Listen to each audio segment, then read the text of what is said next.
நீங்கள் கூறியது போல ஏற்கனவே மகாராஷ்டிராவை பொறுத்தவரையில் கடும் போட்டிக்கு கடும் இழுபறிக்கு வாய்ப்பு இருக்கிறது அப்படின்னு நீங்க சொல்றீங்க. அதையொட்டி இந்த தபால் வாக்கு முன்னிலை என்பது நமக்கு தெரிய இருக்கிறது. இங்க இந்த ஹரியானா தேர்தல் முடிவோடு ஒப்பிட்டு சொன்ன காரணத்தால தபால் வாக்குகளை பொறுத்தவரையில் ஒரு முடிவுக்கு வர முடியாது, அது மாறுவதற்கான வாய்ப்பும் இருக்கு. ஏன்னா அதுக்கு எடுத்துக்காட்டு ஹரியானா தேர்தல் முடிவு அப்படின்னு சொல்லலாம் போது இப்போ இவிஎம்மில் பதிவான வாக்குகள் எப்போது என்னப்படும், ஒரு முடிவுக்கு எப்போ வர வாய்ப்பு இருக்கு, நம்ம எப்போ தெரிஞ்சுக்கலாம்?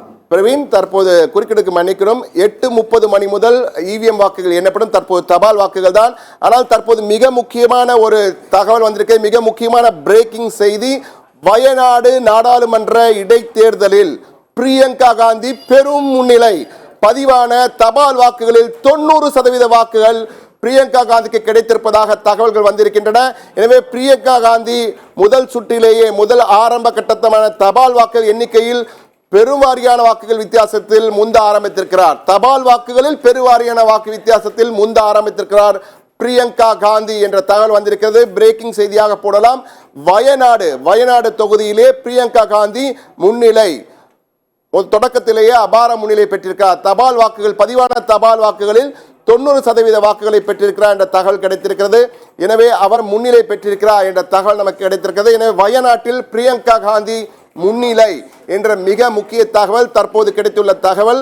இது தொடருமா அல்லது பாஜகவின் நவ்யா முந்துவாரா பிரியங்கா காந்தி என்பதை பொறுத்திருந்து பார்க்க வேண்டும். தற்போது நிலையிலே பிரியங்கா காந்தி தபால் வாக்குகளில் பெருவாரியான வாக்குகள் பெற்று முந்த ஆரம்பித்திருக்கிறார், பெருவாரியான முன்னிலை பெற்றிருக்கிறார் தபால் வாக்குகளில் என்ற தகவல் கிடைத்திருக்கிறது. எனவே வயநாட்டில் பிரியங்கா காந்தி முன்னிலை பெற்றிருக்கிற தகவல் வந்திருக்கிறது.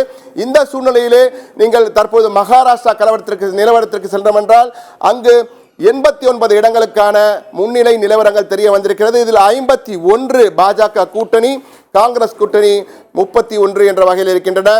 தற்போது நீங்கள் பார்த்துக்கான் 90% இல்ல 100% வாக்குகள், பதிவான தபால் வாக்குகள் 110 வாக்குகளை பெற்று முன்னிலை பெற்றிருக்கிறார் என்ற தகவல் வந்திருக்கிறது. தற்போது வயநாட்டிலே 100% தபால் வாக்குகள் அனைத்துமே பிரியங்கா காந்திக்கு கிடைத்த தகவல் வைத்து பார்க்கும்பொழுது அனைத்தும் அவர் கிடைத்திருக்கிறது.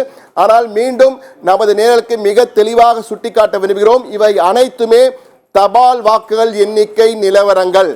இவற்றை வைத்து முடிவுகளை தீர்மானிக்க வேண்டாம். இவற்றை வைத்து இப்படித்தான் செல்லும் என்று தீர்மானிக்க வேண்டிய அவசியம் இல்லை. என்றால் நிச்சயமாக இவிஎம் வாக்குகள் எண்ணப்படும் பொழுது இந்த முன்னிலை நிலவரங்கள் மாறக்கூடிய வாய்ப்பு அதிகம் இருக்கிறது. இது தபால் வாக்குகளை வைத்து கூறப்படுகின்ற தகவல்கள். பிரவீன்.